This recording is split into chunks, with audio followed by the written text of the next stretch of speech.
Okey, bab 6. Tajuk bab 6 adalah sistem sokongan. Bab 6, Bismillahirrahmanirrahim. Okey, bab 6. Tajuk bab 6 adalah sokongan dan pertumbuhan. So, kita tengok pada bab 6.1. Okey, 6.1 adalah jenis sokongan pada haiwan. Okey, apakah kepentingan sistem sokongan?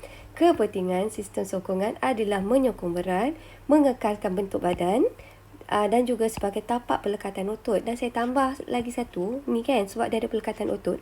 Yang ini adalah sistem sokongan ni penting untuk pergerakan. Macam kita manusia sistem rangka kan. So rangka kita ada otot. Disebabkan ada rangka dan juga otot, kita boleh melakukan pergerakan. Ada pergerakan. So sistem sokongan ni kita pecahkan kepada dua. Pertama adalah haiwan vertebrata, kedua adalah invertebrata. Vertebrata haiwan yang mempunyai tulang belakang. So awak ingat macam ni, semua haiwan dalam kelas mamalia,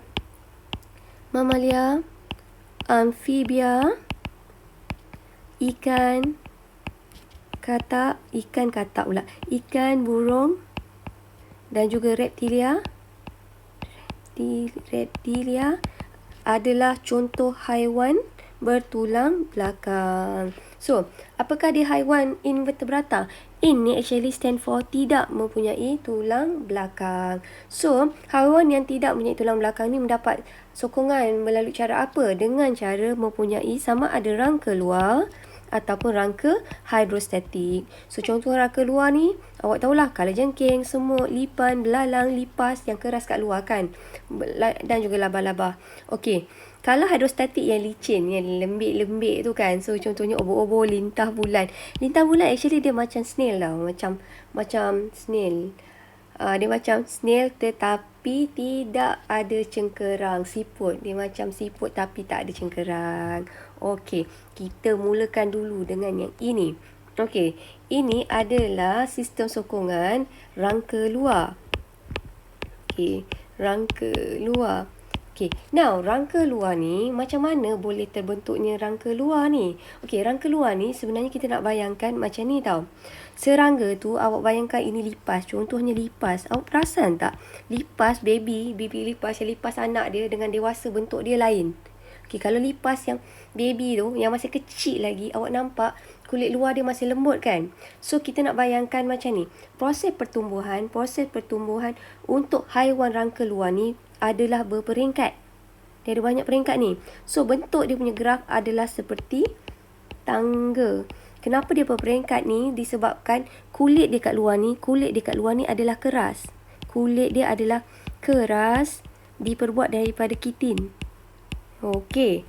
So, kita cerita slow-slow. Awak nak bayangkan macam ni tau. Dia punya kulit dia ni macam dia jadi limitation atau penghad untuk dia punya pembesaran. So, kita bayangkan mula-mula macam ni, telur. Bila telur pecah, okey, dia akan jadi keluar anak dia kan. So, keadaan yang masa melintang ni kita panggil dia adalah sebagai instar.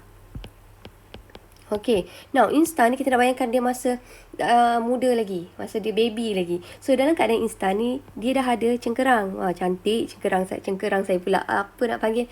Dia dah ada kulit luar. Okey, dia dah rangka luar. Alright. So ada rangka luar. Bayangkan ni dia punya peringkat instar, ada rangka luar. Okey.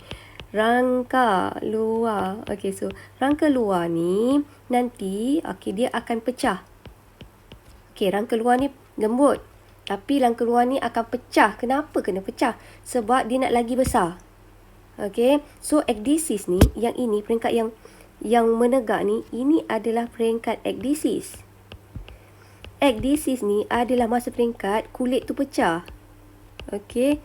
Kulit tu pecah. So, macam mana kulit ni boleh pecah? Kulit ni pecah masa keadaan instar ni. Awak nak bayangkan masa instar ni.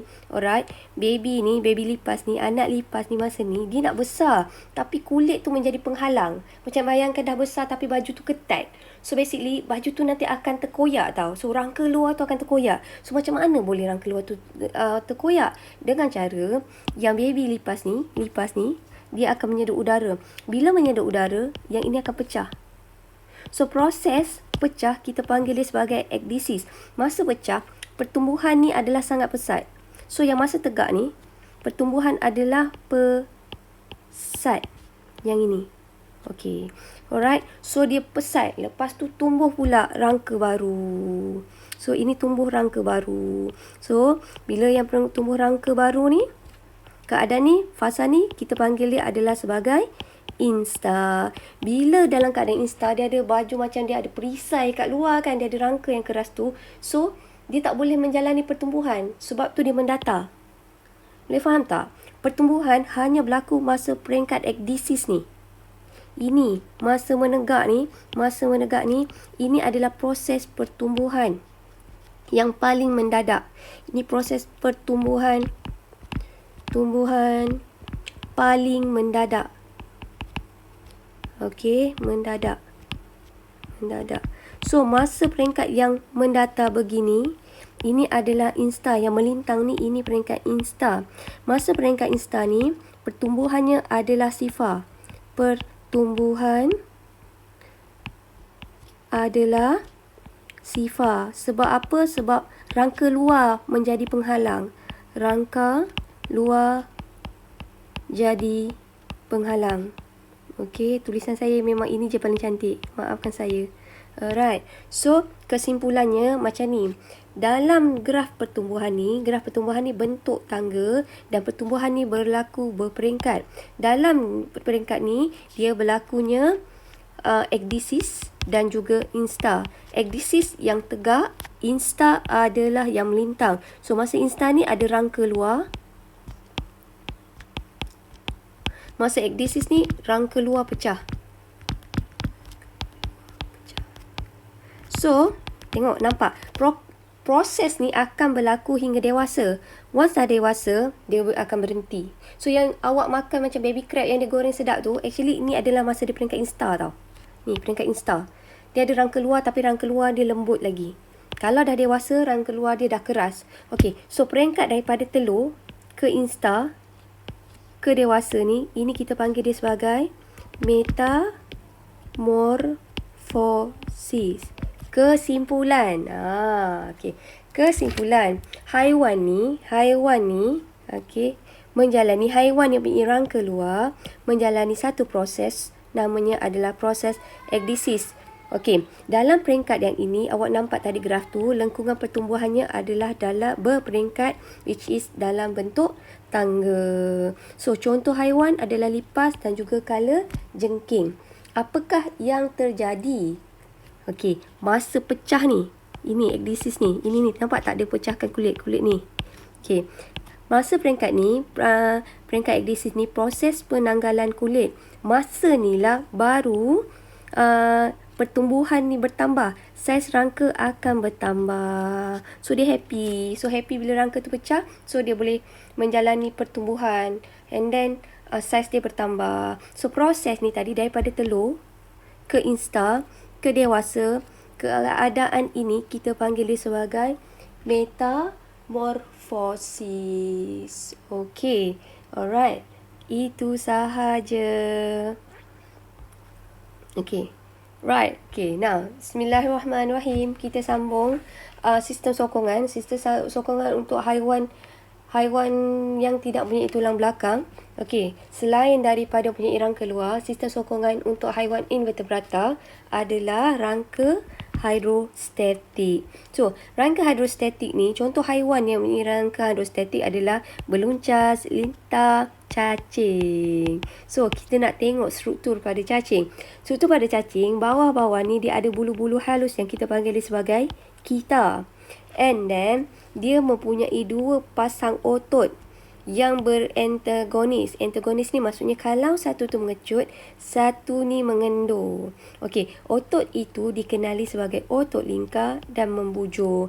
Okey, now otot lingkar yang pusing ni. Ni pusing, ni otot lingkar. Membujur yang macam ni. Ini membujur. Kalau melingkar, dia berpusing, circular. Okey.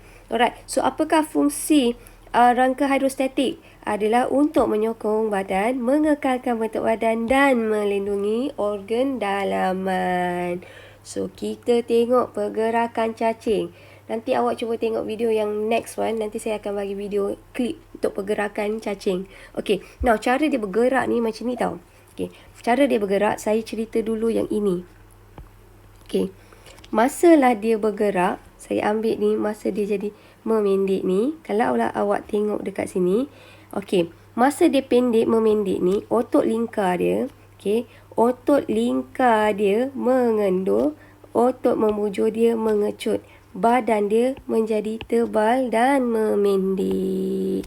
Manakala dalam keadaan dia memanjang begini, terbalik tau.